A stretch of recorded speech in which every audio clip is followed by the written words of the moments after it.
Film making அப்படின்ற விஷயத்தை கத்துட்டு தான் படம் பண்ண முடியும். யாரா இருந்தாலும் வந்து அந்த கிராஃப்டை கத்துட்டு அந்த லெவலுக்கு ஒரு ஃபீச்சர் ஃபிலிம் ஒரு ஒரு இந்த பட்ஜெட்ல படம் ஹேண்டில் பண்ண முடியும்ன்ற லெவலுக்கு கத்துட்டதுக்கு அப்புறம் படம் பண்ணாதான் அது கரெக்டா வரும்.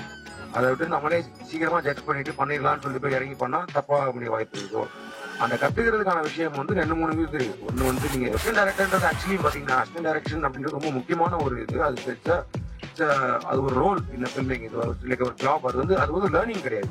என்ன பொறுத்த வரைக்கும் வந்து ஒரு எல்லா படத்துக்கும் அசிஸ்டன்ட் டைரக்டர்ஸோட ஒர்க் வந்து ரொம்ப ரொம்ப ரொம்ப ரொம்ப முக்கியமான இருக்கிறதுனால அது வந்து இட்ஸ் நாட் லைக் நீங்க ஆன் ஜாப் ட்ரைனிங் மாதிரி. அது அப்படிதான் போகிறது. அது வந்து நீங்க ஒரு ஃபிலிம் ஸ்கூல் போற மாதிரி நீங்க பிளைண்டா வந்துட்டு அசிஸ்டன்ட் டைரக்டர் கத்துக்கலாம்னு நினைக்கிறது தப்பு. ஃபர்ஸ்ட் ஆஃப் ஆல் வந்து ஒரு ஃபில்ம் மேக்கிங் வந்து கொஞ்சம் தெரிஞ்சுட்டு தான் அசிஸ்டன்ட் டைரக்டர் உள்ள வரணும். அப்பதான் வந்து அவங்க படத்துக்கு ஹெல்ப் பண்ண போறாங்க. மற்றபடி இந்த டைரக்டர் வந்து உங்களை வந்து உட்கார வச்சு சேலஞ்சுன்னு லேர்னிங் இருக்கும். அதுக்காக அதுல திடீர்னு ஒரு பெரிய கிரௌட் வச்சு பண்றோம், அது திடீர்னு ஒரு வேற மாதிரி ஒரு செட்டப்ல பண்றோம், லைவ் லொகேஷன் ஷூட் பண்றோம், மதுரையில ரோட்ல வச்சு பண்றப்ப நிறைய சேலஞ்சஸ் வரும். பட் அதுதான் இப்ப நிறைய பேர்ட்ட பேசுவோம். நிக்கின் சாட், ராம் சாட் எல்லாம் பேசி ஒரு இனிஷியலா ஒரு படம் ஒரு ஆந்தாலஜி பண்ணுவோம். பெரிய அந்த மாதிரி டேரக்டர்ஸ் எல்லாம் ஆளுக்கு ஒரு ஷார்ட் ஃபில்ம் பண்ணிட்டு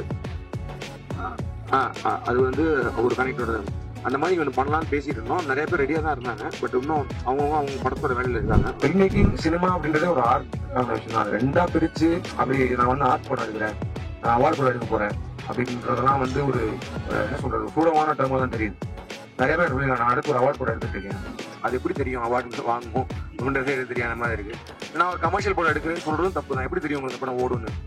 அது இப்போ நான் வந்து ஒரு பக்கா கமர்ஷியல் ஸ்கிரிப்ட் ஒன்று வச்சிருக்கேன்னா எப்படி உங்களுக்கு தெரியும் எவ்வளோ? அப்போ போக வந்து நான் பக்கா 50 crores கலெக்ஷன் ஸ்கிரிப்ட் ஒன்று வச்சிருக்கேன்னு கூட சொல்லலாம். அப்போ இறைவியோட செகண்ட் ஹாஃப்ல வர ஒரு போர்ஷன் இருக்குல்ல, விஜய் சேதுபதி ஜெயிலேருந்து ரிலீஸ் ஆகி போய் அஞ்சலி எல்லாம் மீட் பண்ணி அதுதான் வந்து ஜெனரல் மன்னரோட ரக்ஸா இருக்கும். அது ஆனால் கம்ப்ளீட்டா அந்த புக்கை வந்து படமா எடுக்கணும்னு நான் படிச்சு முடிச்சோன்னே அப்படி ஆக்சுவலி தோணல. ஏன்னா அதுல வந்து ஒரு 2 கேரக்டர் இருக்கும். அதாவது வந்து அதுல வர ப்ரொட்டாகனிஸ்ட் வந்து நிறைய அதுக்கான விஷயங்களை தெரிஞ்சுக்காம போய் படம் பார்த்துட்டு அதே மாதிரி படத்தை பத்தி நீ வெளியும் சொல்லாதீங்கன்னு சொல்றது காரணம், நான் ஒரு வியூவரா வந்து எந்த விதமான ஒரு அசம்ஷனும் கிரியேஷனும் இல்லாம போய் படம் பார்க்கணும்னு ஆசைப்படுவேன். ஏன்னா வந்து கடைசியா உள்ள போகும்போதே ஒருத்தன் வந்து இது வந்து நீ அந்த படம் பார்த்திருக்கியா, அந்த படம் மாதிரி இருக்கும்னு சொன்னாலே மைண்ட்ல ஒன்று வந்துடும். அப்போ அது இல்லாம போய் பார்க்கணும் தான் எதிர்பார்ப்பேன். பட் ஆனா இந்த சூழல்ல வந்து அதை நம்ம யாராலையும் தடுக்க முடியாது. ஏன்னா வந்து ஆன்லைன்லயும் சரி அது எப்படி பார்க்கணும்னு இருக்கும். ஃபார் எக்ஸாம்பிள் இந்த படம் வந்தா போய் பார்க்கணும் அப்படின்னு நீங்க நினைச்சுக்கீங்க. சில படங்கள் அப்படி தோணாத ஒரு சூழ்நிலை இருக்கும். இதெல்லாம் பார்க்கணுமா எனக்கு உங்களுக்கு ஐடியாவே இருக்காது. அந்த மாதிரி படங்களுக்கு வந்து டீசர் ஹெல்ப் பண்ணும். டீசர் பார்த்தோம்னா உங்களுக்கு மேபி அந்த ஐடியா வரலாம், இந்த படம் வந்தாலும் பார்க்கலாம். டீசர் அந்த மாதிரி ஒரு விஷயத்துக்கு தான் யூஸ் பண்ற ஒரு இப்போ நீங்க வந்து ஒரு ஃபார் எக்ஸாம்பிள் கபாலி வருது அப்படின்னா அதை நீங்க பார்க்கணும்னு டிசைட் பண்ணிருக்கீங்க. அதனால வந்து அதை பத்தி எதுவும் படிக்காம படம் அதே வேற ஒரு படம் வருது, உரியடின்னு ஒரு படம் வருது அப்படின்னா உங்களுக்கு தெரிஞ்சிருக்காது உரியடின்னு படம் வந்து நல்லா இருக்கும் அப்படின்னு. இல்ல கமர்ஷியலைஸ் பண்ணீங்கன்னா நீங்க வந்து ஏசி டிக்கெட் வாங்க முடியாது இங்க இருக்கல. ஸோ நீங்க யூசர் டிக்கெட் தான் படம் பண்ணணும். யூசர் டிக்கெட் பண்ணா நீங்க கண்டிப்பா ஆட்டோமேட்டிக்கா ரெஸ்பான்சிபிளா ஒன்று வந்து ஆகும். அது வந்து நீங்க ஒரு ரொம்ப வயலன்ஸோ இல்ல ரொம்ப ஒரு செக்ஷுவல் விஷயத்தையோ பேசினா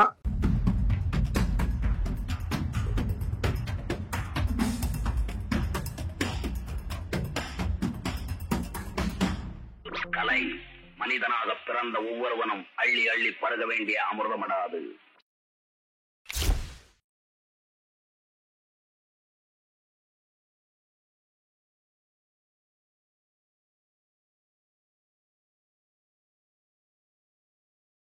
இந்த ஜன்னல் மலர் புக்கு நீங்க படிச்சீங்கன்னா அது படிக்கல. அது வந்து அது என்ன கதைன்னா ஜெயில இருந்து ஒருத்தர் வருவார், ரிலீஸ் ஆகி வருவார். அவர் ஃபேமிலி அங்கே இருக்காது. ஸோ ஃபேமிலியை தேடி போய் அவர் அந்த லைஃப் அவர் அவர் அவர் அவர் ஒய்ஃப் அவருக்கு குழந்தை பிறந்திருக்கும், அதே மாதிரி குழந்தை இருக்கும்.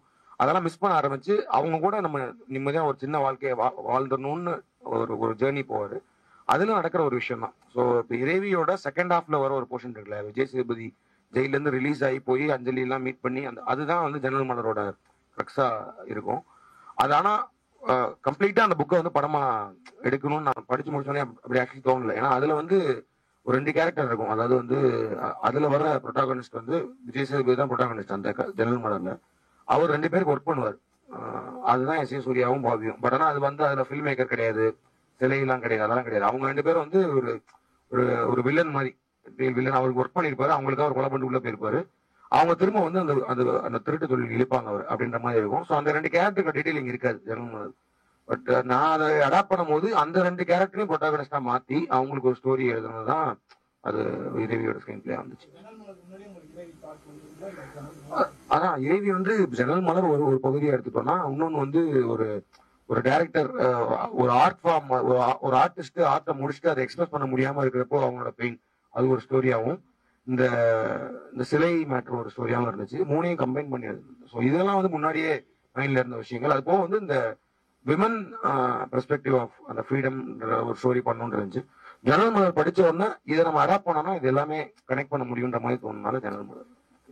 ஃபார் எக்ஸாம்பிள் ஜிகர்தண்டா அண்ட் இந்த படம் அந்த டர்ட்டி கார்னிவல் ஜிகர்தண்டா வந்து அப்படியே காப்பி இந்த மாதிரி படம். அது வந்து டோட்டலா அப்செட். நான் வந்து அதுக்கு சம்மந்தமே கிடையாது. அந்த அந்த மாதிரி வரும்போது கோவம் வரும். பட் ஆனா அது பதில் சொல்லி ஒன்றும் பண்ண முடியாது இல்லை. ஸோ அதனால அது அப்படியே விட்டுற வேண்டியது.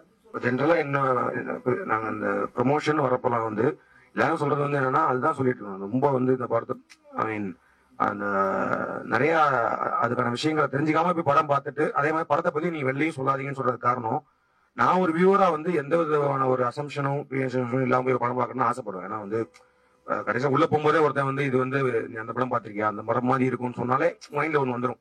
அப்போ அது இல்லாம போய் பார்க்கணும்னா எதிர்பார்ப்பேன். பட் ஆனா இந்த சூழல்ல வந்து அதை நம்ம யாராலையும் தடுக்க முடியாது. ஏன்னா வந்து ஆன்லைன்லயும் சரி இது வந்து பார்த்தா உங்களுக்கு ஏற்பட்ட விஷயம் வந்துட்டே இருக்கு. படத்தை பத்தி இன்ஃபர்மேஷன் ஒவ்வொன்றா வருது, ஓப்பனிங்ஸ் எல்லாம் வந்துருது படம் ரிலீஸ்க்கு முன்னாடியே. ஸோ அப்படி இருக்கப்போ அவாய்ட் பண்ணிட்டு போய் பாக்குறதுன்றது ஒரு சேலஞ்ச் தான். அது டீசர் ட்ரெய்லர் இருந்து என்னன்னா சில விஷயங்களுக்கு வந்து இப்ப நீங்க வந்து இப்போ அது எப்படி பார்க்கணும்னு இப்போ ஃபார் எக்ஸாம்பிள் இந்த படம் வந்தா போய் பார்க்கணும் அப்படின்னு நீங்க நினைச்சிருக்கீங்கல்ல, சில படங்கள் அப்படி தோணாத ஒரு ஜோன்ல இருக்கும். இதெல்லாம் பார்க்கணுமா எனக்கு உங்களுக்கு ஐடியாவே இருக்காது. அந்த மாதிரி படங்களுக்கு வந்து டீசர் ஹெல்ப் பண்ணும். திடீர்னு டீசர் பார்த்தோம்னா உங்களுக்கு மேபி அந்த ஐடியா வரலாம், இந்த படம் வந்தாலும் பார்க்கலாம். டீசர் ட்ரெய்லர் அந்த மாதிரி ஒரு விஷயத்துக்கு தான் யூஸ் பண்ற ஒரு இப்ப நீங்க வந்து ஒரு ஃபார் எக்ஸாம்பிள் கபாலி வருது அப்படின்னா அதை நீங்க பார்க்கணும்னு டிசைட் பண்ணிருப்பீங்க. அதனால வந்து அதை பத்தி எதுவும் படிக்காம பட் ஆனா அதே வேற ஒரு படம் வருது, உரியடின்னு ஒரு படம் வருது அப்படின்னா உங்களுக்கு தெரிஞ்சிருக்காது உரியடின்னு படம் வந்து நல்லா இருக்கும் அப்படின்னு. அதுக்கு அதோட டீசரோ ஒரு சின்ன ட்ரெய்லரோ ஒரு சாங்கோ இதெல்லாம் பார்க்கும்போது ஓகே ஏதோ நல்லா இருக்கும் போலன்னு நினைக்கிறீங்க. அதுக்குதான் அது யூஸ் ஆகப்படுது. மற்றபடி ரொம்ப டீடைல்ஸ் போட்டுக்கிறதும் தப்பு தான். படம் போறதுக்கு முன்னாடி ரொம்ப இன்ஃபர்மேஷன் உங்க மைண்ட்ல போட்டுக்கணும் தப்பு தான். தேவையில்லாது, தப்புன்னு இல்லை, தேவையில்லாது. ஃபில்ம் மேக்கிங் அப்படின்ற விஷயத்தை கத்துட்டு தான் படம் பண்ண முடியும். யாரா இருந்தாலும் வந்து அதை அந்த கிராஃப்டை கத்துட்டு அந்த லெவலுக்கு ஒரு ஃபீச்சர் ஃபில்ம் ஒரு இந்த பட்ஜெட்ல படம் ஹேண்டில் பண்ண முடியும்ன்ற லெவலுக்கு கத்துட்டதுக்கு அப்புறம் படம் பண்ணாதான் அது கரெக்டா வரும். அதை விட்டு நம்மளே சீக்கிரமா ஜட்ஜ் பண்ணிட்டு பண்ணிடலாம்னு சொல்லிட்டு போய் இறங்கி பண்ணா தப்பாக முடிய வாய்ப்பு இருக்கு. ஸோ அந்த கத்துக்கிறதுக்கான விஷயம் வந்து 2-3 இது இருக்கு. ஒன்னு வந்து நீங்க ஒரு ஃபிலிம் ஸ்கூல்ல படிக்கலாம், அசிஸ்டன்ட் டைரக்டரா இது கத்துக்கலாம். நான்லாம் ஷார்ட் ஃபிலிம் எடுத்து நிறைய விஷயம் கத்துக்கிட்டேன். ஸோ அந்த லேர்னிங் தான் மேட்டர். அது எங்க இருந்து கத்துக்கிறீங்கன்றது வந்து இட்ஸ் டிஃபரெண்ட். அதாவது வந்து நீங்க ஸ்கூல் சில பேர் டைரக்டா ஃபிலிம் ஸ்கூல்ல இருந்து அவங்க ஃபைனல் இயர் முடிச்சோன்னா போய் படம் எடுக்கிறவங்களும் இருக்காங்க, அசிஸ்டன்ட் டைரக்டர் வேலை பார்த்து கத்துக்கணும்னு இருக்காங்க. ஸோ அதனால அது வந்து இட் டிபெண்ட்ஸ் ஆன் எந்த லெவல்ல நீங்க லேர்ன் பண்ணிக்கிறீங்க, எந்த மாதிரி லேர்ன் பண்ணிக்க ட்ரை பண்றீங்கன்றதுலாம் வந்து அதுக்கும் பெரிய இது கிடையாது. அசிஸ்டன்ட் டைரக்டர்ன்றது ஆக்சுவலி பாத்தீங்கன்னா அசிஸ்டன்ட் டைரக்ஷன் அப்படின்றது ரொம்ப முக்கியமான ஒரு இது. அது ஒரு ரோல் இந்த ஃபில்மிங், இது ஒரு ஜாப். அது வந்து லேர்னிங் கிடையாது. என்னை பொறுத்த வரைக்கும் வந்து ஒரு எல்லா படத்துக்கும் அசிஸ்டன்ட் டைரக்டர்ஸோட ஒர்க் வந்து ரொம்ப ரொம்ப ரொம்ப ரொம்ப முக்கியமான விஷயம்னால அது வந்து இட்ஸ் நாட் லைக் நீங்க ஆன் ஜாப் ட்ரைனிங் மாதிரி அது அப்படிதான் பார்க்கணும். அது வந்து நீங்க ஒரு ஃபிலிம் ஸ்கூல் போற மாதிரி நீங்க பிளைண்டா வந்துட்டு அசிஸ்டன்ட் டைரக்டர் போய் கத்துக்கலாம்னு நினைக்கிறது தப்பு. ஃபர்ஸ்ட் ஆஃப் ஆல் வந்து ஒரு ஃபில்ம் மேக்கிங் வந்து கொஞ்சம் தெரிஞ்சுட்டு தான் அசிஸ்டன்ட் டைரக்டர் உள்ள வரணும். அப்பதான் வந்து அவங்க படத்துக்கு ஹெல்ப் பண்ண போறாங்க. மற்றபடி எந்த டைரக்டரும் வந்து உங்களை வந்து உட்கார வச்சு அங்க கிளாஸ் எடுக்க போறது கிடையாது. அங்க இதுல வந்து அதை வந்து ஆன் ஜாப்ல நீங்க அந்த சேலஞ்சஸ் ஃபேஸ் பண்ணும்போது கத்துப்பீங்க. ஃபர்ஸ்ட் டைரக்டர் ஒர்க் பண்ணதுனால நான் வந்து சில சேலஞ்சஸ் வந்து என்னோட இந்த 3 படங்கள்ல கத்துட்டு தான் இருக்கேன். 3 படங்கள் பண்றப்பையும் சில புதுசா நிறைய பிரச்சனை வரும். அதெல்லாம் ஒருவேளை அசிஸ்டன்ட் டைரக்டர் வேலை பார்த்தேன்னா இந்த பிரச்சனை எப்படி ஹேண்டில் பண்ண முன்னாடியே தெரிஞ்சிருக்க வாய்ப்பு இருக்கு. அதை நான் இப்போ ஏதுல கத்துக்கிறேன். மற்றபடி லேர்னிங் இஸ் சேம். டிஸ்டர்பன்ஸ் இல்ல, அதுதான் வந்து என்ன சொல்றது, அது ஒரு சின்ன சேலஞ்ச் லேர்னிங் இருக்கும். அதுக்காக அதுல திடீர்னு ஒரு பெரிய கிரௌட் வச்சு பண்றோம், திடீர்னு ஒரு வேற மாதிரி ஒரு செட்டப்ல பண்றோம், லைவ் லொகேஷன் ஷூட் பண்றோம், மதுரையில ரோட்ல வச்சு எடுக்கிறோன்றப்ப நிறைய சேலஞ்சஸ் வரும். பட் அதுதான் பண்றோம் படம் வந்து. ஏன்னா எல்லாமே ஒரே மாதிரி ஒரு வீட்டுல வச்சு எடுக்கிறோம்ன்றது யாருக்குமே கிடையாது. ரிவ்யூவிங் இஸ் என்ன சொல்றது, கண்டிப்பா வந்து எல்லாருமே ரிவ்யூ பண்றதுக்கு உரிமை இருக்கு. நான் என்ன சொல்ல வரேன்னா ரிவ்யூவிங் அதுவும் ஒரு வகையான ஒரு கலையா தான் பாக்குறேன். ஒரு படத்தை ஒரு ஆர்ட் எடுத்து அதை ரிவ்யூ பண்ற விதத்துலதான் வந்து சில பேருக்கு அந்த படத்தை பார்க்கணும்னு தோணும், இல்ல அந்த படத்தை இப்படிலாம் பார்க்கலாம்னு தோணும். அது ஒரு ஆர்ட்டா தான் இருக்கு. அது நிறைய பேர் சில நல்லாவும் செஞ்சுட்டு இருக்காங்க, இப்பயும் இருக்காங்க. இப்போ ஃபார் எக்ஸாம்பிள் நிறைய நல்ல நல்ல ரிவ்யூஸ் எல்லாம் இருக்காங்க. நம்ம தமிழ்லயே வந்துட்டு ரொம்ப ஒரு ப்ராப்பர் ஒரு ஃபிலிம் கிரிட்டிக் அப்படின்னா மதன் சார் ஒரு ஃபிலிம் கிரிட்டிக் அப்படின்றத ஒரு கிரிட்டிசிசம், ஃபிலிம் கிரிட்டிசிசமே ஒன் ஆஃப் தி ஆர்ட் தான். அதான் அந்த மாதிரி நிறைய பேர் இருக்காங்க. ஸோ வந்து அது தப்பு கிடையாது. அதே மாதிரி இப்போ என்னன்னா இப்போ ஆன்லைன் மீடியா, ஃபேஸ்புக், ட்விட்டர்லாம் வந்தனால யாரெல்லாம் ரிவ்யூ பண்ணி போட முடியுது, அது தப்பு கிடையாது, தடுக்கவே முடியாது.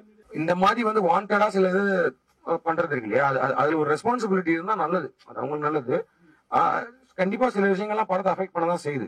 சில பேரோட பிளைண்ட் ரிவ்யூஸ் வந்து இப்ப ஏன்னா அவங்கள ஃபாலோ பண்ற ஆட்கள் இருக்காங்க. இப்ப நீங்க வந்து சொல்றீங்க அது எனக்கு அவர் பிடிக்கல அதனால நான் பிளாக் பண்ணிட்டேன்றீங்க. பட் சில பேர் அதை மட்டும் ஃபாலோ பண்ணிட்டு சொல்லிட்டானா போக மாட்டேன்னு நினைக்க வாய்ப்பு இருக்குல்ல. அப்படி நான் சொல்ல வரல. அப்படின்னா ஒரு படத்துக்கு போன ஒரு 10 பேர் நீங்க தடுக்கிறீங்க அப்படின்றது வந்து அது கொஞ்சம் தவறான விஷயம் தான். அது அவங்களோட சென்சிபிலிட்டியை பொறுத்து தான் இருக்கு. இல்ல இப்போ எனக்கு தெரிஞ்சு கமர்ஷியல் சினிமா அப்படின்றதே வந்து ஃபில்ம் மேக்கிங் சினிமா அப்படின்றதே ஒரு ஆர்ட் விஷயம் தான். அது ரெண்டா பிரிச்சு அப்படி நான் வந்து ஆர்ட் படம் எடுக்கிறேன், நான் அவார்ட் படம் எடுக்க போறேன் அப்படின்றதெல்லாம் வந்து ஒரு என்ன சொல்றது சூடமான டர்மா தான் தெரியுது. நிறைய பேர் சொல்லி நான் அடுத்து ஒரு அவார்ட் படம் எடுத்துட்டு இருக்கேன், அது எப்படி தெரியும் அவார்டு வாங்குவோம்ன்றதே தெரியாத மாதிரி இருக்கு. நான் ஒரு கமர்ஷியல் படம் எடுக்கிறேன்னு சொல்றதும் தப்பு தான். எப்படி தெரியும் உங்களுக்கு இந்த படம் ஓடுன்னு? அது இப்ப நான் வந்து ஒரு பக்கா கமர்ஷியல் ஸ்கிரிப்ட் ஒன்று வச்சிருக்கேன்னா எப்படி உங்களுக்கு தெரியும் எவ்வளவு? அப்ப போக வந்து நான் பக்கா 50 crores கலெக்ஷன் ஸ்கிரிப்ட் ஒன்று வச்சிருக்கேன்னு கூட சொல்லலாம். அடுத்தடுத்த 50 crores கலெக்ஷன் பண்ண அது வந்து அதெல்லாம் வந்து ஒரு சூடோ தான். அது எதுவுமே சொல்ல முடியாது. இப்ப நீங்க வந்து ஒரு ஜெனுவனா ஒரு ஸ்கிரிப்ட் எழுதி அதை வந்து கரெக்டா அந்த ஸ்கிரிப்ட் எப்படி நீங்க வந்து அதை எக்ஸிக்யூட் பண்ணி அதை ஆர்ட்டா ஒரு சினிமா இஸ் ஆல்வேஸ் ஆர்ட். அது என்ன வகையான சினிமா ஆர்ட்டா வெளில கொண்டு வந்து அதை எந்த அளவு மக்கள் பார்த்து பிடிச்சு அதுல இருந்து எவ்வளவு பணம் வருதுன்றது இல்லையா, அது இந்த commercial part, the business part of it. மற்றபடி நீங்க டிஃபரன்ஷியேட் பண்ண முடியாது. நான் அந்த ஆர்ட் ஃபில்ம் ஆர்ட் அது வந்து இப்போ பீப்புளுக்கு பிடிக்குதுன்னா அதை நிறைய பேர் போய் பாக்குறாங்க. இன்னொன்னு இப்ப என்னன்னா கமர்ஷியல்ன்ற விஷயத்துல வந்து என்னன்னா நீங்க எதை பார்க்கணும், மக்களுக்கு வந்து என்ன மாதிரி படங்கள் போகுதுன்றதே வந்து ஒரு குரூப் தான் டிசைட் பண்றாங்க. அங்கேதான் பிரச்சனை. இப்போ மற்றபடி இப்போ வந்து என்னால என் முன்னாடி வந்து இவ்வளவு படங்கள் இருக்கு, நான் வந்து இந்த படம் தான் என்னால பாத்துக்க முடியும் அப்படின்னா I think people are ready to watch any kind of film. But ஆனா நம்ம நல்ல படம் அப்படின்னு சொல்லிட்டே இருக்கோம். பட் ஆனா தேட்டர் கிடைக்க மாட்டேங்குதுன்றப்போ அது கொஞ்சம் நாளா போயிருது இல்லையா. அங்கேதான் பிரச்சனை. அங்கேதான் அந்த கமர்ஷியல் விஷயங்கள்ன்றது ஒரு பிரச்சனையா ஒரு தடையா வருது. கண்டிப்பா இப்ப நீங்க நம்ம தமிழ் படங்கள்லயே முன்னாடி இருந்த படங்கள்லாம் யோசிச்சு பாருங்க. நம்ம வந்து இப்ப முள்ளும் மலரும் படம் எடுத்துக்கோங்க, இந்த மாதிரி ஒரு கேட்டகரி ஆஃப் மகேந்திரன் சாரோட படங்கள்லாம் இருக்கும். அதெல்லாம் ஓடின படம் தானே, அதெல்லாம் காசு சம்பாரிச்ச படம் தானே. இப்போ அதே ஆட்கள் தானே இப்பயும் இருக்காங்க. அப்ப மக்கள் பார்க்க தானே. அப்போ வந்து இப்போ ஒரு கதை நான் கேள்விப்பட்டேன், அது உண்மையா ஒரு ஃபேக்ட் கேள்விப்பட்டேன். இந்த படத்தை வச்சு வைதேகி காத்திருந்தால் படத்தை பத்தி ஒரு ஸ்டோரி ஒன்று சொல்லுவாங்க. அது வந்து என்னன்னா இளையராஜா சார் வந்து ஒரு 5 பாட்டு வச்சிருந்திருக்காரு. அதுல யாரோ ஒருத்தர் போய் இந்த ஒரு பாட்டை எங்களுக்கு படத்துக்கு நான் வந்து இந்த 5 பாட்டையும் ஒரு படத்துக்கு தான் கொடுப்பேன் அப்படின்ற மாதிரி சொன்ன உடனே ஆர் சுந்தரராஜன் சார் வந்து அந்த 5 பாட்டையும் கேட்டுட்டு அதுக்கப்புறம் அதுக்கு ஒரு கதை எழுதியிருக்காரு. அந்த 5 பாட்டு வர மாதிரி சிச்சுவேஷன் வச்சு அதுதான் வைதேகி காத்திருந்தார். அந்த படம் வந்து அவர் ஒரு பேட்டில் சொல்லியிருக்காரு, ரிலீஸ் ஆகி ஃபர்ஸ்ட் வாரம் வந்து கூட்டமே இல்லை, 2வது வாரம் வந்து ஓகேன்னு பேர் வந்துச்சு, 4வது வாரத்துல இருந்து கொஞ்சம் பிக்கப் ஆச்சு, 7வது வாரத்துல சூப்பரா ஓடிச்சுன்னு சொல்ல போது நான் யோசிச்சு போறேன் 7 வாரம் ஒரு படத்துக்கு ஸ்பேஸ் கிடைக்குது டைம். அதுக்கப்புறமே பார்த்தா படம் சூப்பர் ஹிட்டுங்க அப்படின்னு சொன்னாங்க. இங்க இப்ப அப்படி சிச்சுவேஷன் இல்லை இல்லையா. சோ அதுதான் பிரச்சனை. இப்போ மற்றபடி ஒருத்தவங்களுக்கு வந்து எல்லாருமே வந்து ஓப்பனிங் டேல பாக்குற ஆட்கள் இங்க கம்மி. வந்த வீக்கெண்டே வந்து பாக்குறதுக்கு ரஜினி படம் தான் போய் பார்ப்போம் கண்டிப்பா. பட் ஆனா எல்லா படத்தையும் வந்து இந்த வாரம் படம் பார்த்தே ஆகணுன்ற மாதிரி யாருமே இல்லை. அவங்களுக்கு ஒரு டைம் வேணும் இல்லையா. அப்ப அதுக்கு அந்த வென்யூ இல்லை நம்மளுக்கு. அதை ஸ்கிரீன் பண்றதுக்கான வென்யூஸ் வந்து ரொம்ப கம்மியாயிட்டு இருக்கு, அந்த டைம் ரொம்ப கம்மியாயிட்டு இருக்கு. அதனால சில படங்கள் அதுக்கான கமர்ஷியல் போட்ட பணத்தை எடுக்க முடியாம போகுது. அதனால அந்த படத்தை வந்து நம்ம கமர்ஷியலி சக்சஸ் சொல்லி ஒதுக்கிட்டு இருக்கோம். ஸோ அடுத்த வர ப்ரொடியூசர் அந்த மாதிரி கதைகளை அக்செப்ட் பண்ணிக்கிறது ரெடியா இல்லை. இது ஒரு சைக்கிளா போயிட்டு இருக்கு. ஸோ எனக்கு தெரிஞ்சு அந்த அவென்யூ அந்த venues to screen your film வந்து நம்ம வேற வழிகள் இன்க்ரீஸ் பண்றோம்னா எனக்கு தெரிஞ்சு இந்த பிரச்சனை காலியா இருந்தாங்க. அதான் இப்ப என்னன்னா இப்போ நாங்களே ஸ்டூடெண்ட்ஸ்ல இருந்து ஒரு பிளான் பண்ணோம். இந்த மாதிரி ஒரு தேட்டர் ஒன்று இண்டிபெண்டன்ட் ஃபிலிம்க்கு. ஆனா ஒரு தேட்டர் தான் பண்ண முடியும். அதுவே கஷ்டம், அதுக்கே காசு இல்லை. இப்போ அதே வந்து தேடிட்டு இருக்கும். இப்போ நீங்க வந்து மினிமமா வந்து அட்லீஸ்ட் ஒரு 50 to 70 தேட்டராச்சும் வந்து உங்களுக்கு இண்டி ஃபிலிம்ஸ்க்குனே நம்ம வந்து ஒரு தேட்டர் ஆல் ஓவர் தமிழ்நாடு ஒரு 70 தேட்டர்ஸ் இருக்குன்னா நம்ம அதெல்லாம் பண்ண முடியும். ஸோ அதுக்கு வந்து கொஞ்சம் கொஞ்சமா ஃபார்ம் பண்ணணும் இல்லை. யாராவது ஒரு நிறைய ஃபண்ட் காசு உள்ள ஆட்கள் வந்து இதை பண்ணலாமேன்னு தோணுச்சுன்னா நல்ல விஷயம் தான். அதுக்கான ஆட்களுக்கு நானும் தேடிட்டு இருக்கேன். அதான் இருக்கு. இங்க இருக்கு அருண் பண்ணிட்டு இருக்காரு, எத்தனையோ படங்கள் சைன் பண்ணிட்டு இருக்காரு. ஸ்டோன் மேட்ச்ல ட்ரை பண்ணிருக்கோம். கோயம்புத்தூர்ல நிறைய ஃபிலிம் கிளப் இருக்கு, நிறைய இருக்கு. அது எல்லாமே வந்து ஒரு ஆர்கனைசேஷனா ஃபார்ம் ஆகி இப்போ வந்து இண்டி ஃபிலிம்ஸ்க்காக மட்டும் ஒரு 60 தேட்டருக்கு நமக்கு கிடைக்குது அப்படின்னா அதுல நல்ல விஷயங்கள். அப்ப நிறைய இந்த மாதிரி படங்கள் வர ஆரம்பிக்கும். இப்போ வந்து என்னன்னா இப்போ நான் வந்து இப்போ ஒரு தேட்டர் இருக்கு. இப்போ முதல்ல எல்லாம் முன்னாடி மாப்பிள்ளை நாயுடு தேட்டர் வாங்கி வந்து இங்கிலீஷ் படம் மட்டும் தான் வரும். அந்த மாதிரி ஒரு தேட்டர் இருக்கு ஒரு ஊர்லயும். அங்கே வந்து இண்டிபெண்டன்ட் ஃபிலிம் இந்த மாதிரி அந்த மாதிரி படங்கள் தான் ஓடும் அப்படின்னா அது பாக்குறதுக்கு கூட்டம் ஒவ்வொரு ஊர்லயும் இருக்கதான் செய்யறாங்க. பட் ஆனால் அது ஸ்டார்ட் ஆகணும். அதுக்கான இன்வெஸ்ட்மெண்ட் கொடுக்கறதுக்கு யாராவது வந்து அதை பண்ணாங்கன்னா நல்லா இருக்கும். டொனேஷன்ல எனக்கு தெரிஞ்சு அது அந்த மைண்ட் செட் தான் மாறணும்ன்ற. இப்போ வந்து இண்டிபெண்டன்ட் ஃபில்மு, இப்போ ஷார்ட் ஃபில்ம் ஆந்தாலஜினா அதுக்கு எதுக்கு 400 ரூபா கொடுக்கணுன்றது வந்து கொஞ்சம் கொஞ்சமாக மாறி வந்தாதான் லாங் ரன்ல வந்து இது வந்து இது இல்லைன்னு வச்சுக்கோங்களேன். டொனேஷன் ஸ்க்ரீனை பழக்கப்படுத்துறீங்கன்னா அப்புறம் அது மட்டும் தான் போவோம் நம்ம. ஓகே ஃப்ரீ ஸ்க்ரீனா வரலாம், இல்லை வந்து ஓகே அது படம் ஃப்ரீயாக பார்க்குறேன்னா அது கொஞ்சம் கொஞ்சமாக நம்ம மைண்ட் லெவலில் வந்து வி நீட் டு ஸ்பெண்ட். அதாவது வந்து நம்ம ஓப்பனாக முன்னாடி சொல்லிடுறோம், இது வந்து இந்த மாதிரி ரெகுலர் மெயின் ஸ்ட்ரீம் கிடையாது, இது வந்து ஒரு 5 ஷார்ட் ஃபிலிம் கலந்தான ஒரு படம், இல்லை வந்து ஒரு இண்டிபெண்டன்ட் ஃபிலிம் அந்த மாதிரி. ஸோ அது பார்க்க ரெடியாக வரவங்க காசு கொடுத்து வரதுக்கு ரெடியாக இருக்காங்கன்னு செய்யறோம். ஸோ அந்த ஜோனில் தான் போகணும். அதுக்காக நம்ம வந்து அதை வந்து ஒரு ஃப்ரீயான விஷயமா கொடுக்கறதுன்றது லாங் ரன்ல ஹெல்ப் பண்ணாது. இல்லை பண்ணும். இப்போ என்னன்னா, இப்போ அவையிலே வந்து மானிட்டரி லெவலில் எங்களுக்கு ஒன்றுமே வரல. ஆனால் நிறையா பட் ஆனால் வந்து என்ன சொல்றது, அது ஒரு கான்செப்டா அதை வந்து ஒரு பெரிய டிஸ்ட்ரிபியூஷன் ஹவுஸ் தேனாண்டா ஃபிலிம்ஸ் மாதிரி அவங்க எடுத்து ஒரு 70 ஸ்கிரீன் பண்றதுக்கு ரெடியாக வந்தாங்க. அதுக்கு காரணம் நாங்கள் ஃபர்ஸ்ட் பெஞ்ச் டாக்கேஜ் ஒன்று பண்ணிருந்தோம் இல்லையா, அது அந்த ஒரு 6 தேட்டர் தான் பண்ணோம். ஸோ அதை பார்த்துட்டு அவர் வந்து ஓகே 70 ஸ்கிரீன் பண்ணலாம் அப்படின்னாங்க. அதில் வந்து பெருசாக காசு வரலனாலும் எனக்கு தெரிஞ்சு அடுத்து நம்ம ஒரு இன்ட்ரெஸ்டிங் ஆந்தாலஜி பண்ணி போனால் தேட்டருக்கு போய் கொடுக்குற ஆள் இருப்பாங்க. பட் ஆனால் பீப்புள் வந்து பார்க்க ஆரம்பிச்சு அந்த படம் கொஞ்சம் கலெக்ஷன் பண்ணாதான் அடுத்தடுத்த கொஞ்சம் பாசிட்டிவாக வரும். ஒரு லெவல் வரைக்கும் நாங்களும் ட்ரை பண்ணுறோம். அப்புறம் நாங்கள் இது வரைக்கும் ரெண்டுமே என்ன பண்ணோம்னா, இருக்கிற ஆல்ரெடி மேட் ஷார்ட் ஃபிலிம்ஸ் எடுத்து தான் நாங்கள் முடிஞ்ச அளவுக்கு ஒரு ஜானர் கனெக்டாச்சு இருக்கட்டும், அவையில் வந்து ஓகே ஒரு ஹியூமர் இருக்கட்டும்ன்ற மாதிரி வச்சு பண்ணது. பட் நீங்கள் சொல்கிற மாதிரி படம் பண்ணுற வைல்ட் டெய்ல்ஸ் மாதிரிலாம் ஒரு படம் பண்ணுறதுன்னா I think we need to produce. அதுவும் ஒரு ஐடியா இருக்குது, அந்த மாதிரி ஒரு ஆந்தாலஜி. ஆக்சுவலி நான் இப்போ ஸ்டோன் பெஞ்ச்லேருந்து நாங்கள் இப்போ நிறைய பேர்ட்ட பேசணும், மிஷ்கின் சாட்டை ராம் சாட்லாம் பேசி ஒரு இனிஷியலாக ஒரு படம் ஒரு ஆந்தாலஜி பண்ணுவோம். பெரிய அந்த மாதிரி டேரக்டர்ஸ் எல்லாம் ஆளுக்கு ஒரு ஷார்ட் ஃபிலிம் பண்ணிட்டு அது வந்து ஒரு கனெக்டோட அந்த மாதிரி ஒன்று பண்ணலான்னு பேசிட்டு இருந்தோம். நிறைய பேர் ரெடியாக தான் இருந்தாங்க. பட் இன்னும் அவங்க படத்தோட வேலையில் இருக்காங்க. At one point of time I think it happen. அந்த தாட் வந்து இப்போ ஆக்சுவலி என்னோட பர்சனல் எக்ஸ்பீரியன்ஸும் வந்து இருக்கு. அது ஏன்னா வந்து ஆனால் அதுக்காக அந்த படத்தில் நடந்தது எல்லாமே அப்படி எனக்கு நினைச்சுன்னு சொல்ல முடியாது. பட் ஆனால் வந்து ஒரு படம் ஒரு படத்தை நம்ம எடுத்துட்டோம். பட் ஆனால் அது வந்து ரிலீஸ் ஆகிறதுக்கு லேட் ஆகுது. அந்த ரிலீஸ் ஆகிறதுக்கான எதுக்கு லேட் ஆகுதுன்ற ரீசன் வந்து நம்ம கண்ட்ரோலில் இல்லை, நம்ம கையில் இல்லை. நீங்க என்ன முட்டி மோதினாலும் உங்க கையில இல்லை. அது எப்போ நடக்குமோ அது நடக்கும் அப்படின்னு சொல்லிட்டு உட்கார வைக்கும் போது ஒரு டிப்ரெஷன் ஸ்டேட்டுக்கு நம்ம ஒரு ஃபில்ம் மேக்கரா நான் கொஞ்ச நாள் போனேன். அது வந்து ரொம்ப கம்மி. ஆனா இதை விட ரொம்ப ஸ்டோரிஸ்லாம் இங்க இருக்கு. நம்ம வந்து ஒன்றும் இல்லை. இப்போ நீங்க வந்து நம்ம வடபழனி ஏரியாலே குடம்பு I know lot of people படத்தை பண்ணிட்டு எத்தனையோ வருஷத்துக்கு முன்னாடி பண்ணிட்டு இன்னும் அந்த படம் வெளில வராம அவங்களால அந்த படத்துல இருந்து வெளில வர முடியாம அடுத்த கட்டத்துக்கு போக முடியாம எவ்வளவோ பேர் இருக்காங்க. அது இட்ஸ் ஆல் ரியல் ஸ்டோரி தான். அந்த பெயின் சொல்றேன். பெயின் இஸ் எக்ஸிஸ்டன்ட் இங்கே.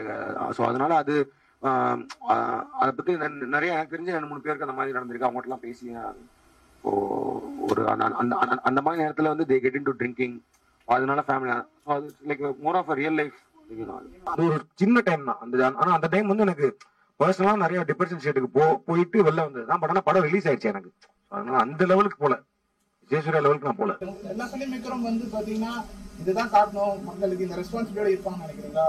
ஒரு சில ஃபிலிம் ஸ்கிரீன்ல என்ன காட்டலாம் உங்களுக்கு ஒரு ஃப்ரீடம் கிடைச்ச மாதிரி காட்டலாமே, தப்பு இல்லை. ஏன்னா அதை பார்த்துட்டு உங்களை என்ன சர்டிஃபை பண்ண போறீங்க, ஏ சர்டிஃபிகேட் படம்னு சொல்ல போறீங்க. இல்ல நீங்க வந்து இன்னும் கூட ஆட் பண்ணிக்கலாம், AA, AAA. இல்ல கமர்ஷியலைஸ் பண்ணீங்கன்னா நீங்க வந்து ஏ சர்டிஃபிகேட் வாங்க முடியாது இங்க இருக்கல. ஸோ நீங்க யூ சர்டிஃபிகேட் தான் படம் பண்ணணும். யூ சர்டிஃபிகேட் பண்ணா நீங்க கண்டிப்பா ஆட்டோமேட்டிக்கா ரெஸ்பான்சிபிளா ஒன்று வந்து ஆகும். அது வந்து நீங்க ஒரு ரொம்ப வயலன்ஸோ இல்லை ரொம்ப ஒரு செக்ஷுவல் விஷயத்தையோ பேசினா ஏ சர்டிஃபிகேட் தான் கொடுக்க போறாங்க. வரப்போ நல்லதுதான். ஆக்சுவலி என்ன வேணா எடுக்கலாம். ஸோ அதை பார்த்தோன்னா ஆடியன்ஸ் தெரியும்ல, இது பார்க்கணும் பார்க்க கூடாதுன்னு. ஸோ நல்ல விஷயம், நல்ல விஷயம் தான். மறக்காம சப்ஸ்கிரைப் பண்ணிடுங்க.